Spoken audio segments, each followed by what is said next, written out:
Trump ইরানের বিরুদ্ধে যুদ্ধে যেরকম বিপর্যয় ফেস করছে এবং যুদ্ধকে শেষ করে টেনে আনার জন্য চীনকেই ধরে নিয়েছে সবচেয়ে মুখ্য প্রভাবশালী দেশ, সেই উদ্দেশ্যেই শেষ এই সময়টায় ট্রাম্প গিয়েছে।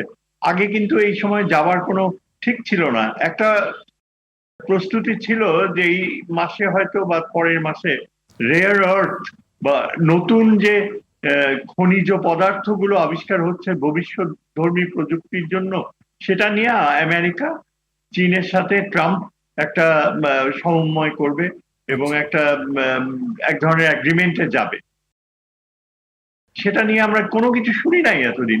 এই যুদ্ধের সময় হঠাৎ করে এই যখন ইরান বেঁকে বসেছে, যেসব মার্কিনী ভাষ্যকারদের ভাষ্য আমি শুনেছি ওয়াশিংটন ডিসি থেকে কিংবা ইউরোপিয়ান ক্যাপিটালস গুলো থেকে, সেখানে তারা ইউনানিমাসলি বলছে যে এখানে যাবার উদ্দেশ্যটা হচ্ছে চীনের মাধ্যমে ইরানকে পারসুইট করা যেন তারা এই স্ট্রেটস অফ হরমুজের বেলায় আমেরিকান প্রস্তাবগুলো মেনে নেয়। আমার আচ্ছা। ধারণা যে যেভাবে পরের দিন ট্রাম্প রওনা দিয়েছে এবং অনেকটা আমার কাছে আনসেরিমোনিয়াস মনে হয়েছে তার ডিপার্চারটা, তার সাথে তার যে সিইওরা ছিলেন বিভিন্ন হুম। কোম্পানিজের হেড, তাদের সাথেও কিন্তু চীনের প্রতিপক্ষদের একটা যে মিটিংস হয়েছে বা ব্রেক থ্রু হয়েছে ট্রেডে, সেরকম কোনো কিন্তু কাভারেজ আমরা এখন পর্যন্ত দেখতে পাইনি।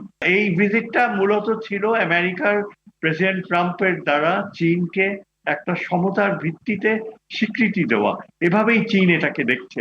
এবং তারপর ওয়াশিংটনে যেও চীন ভিজিট সম্পর্কে তিনি খুব একটা মুখ খুলছেন না। এবং আমার মনে হয় আগামী কয়েকদিনের মধ্যেই যদি ইরান মেনে না নেয় আমেরিকান প্রস্তাবকে এবং চীন যদি যথাযথ ইরানের পেছনেই থাকে, তাহলে বুঝতে হবে যে এই সব সফরটা খুব বেশি লাভজনক কোনো কিছু হয়েছে বলে আমার মনে হয় না।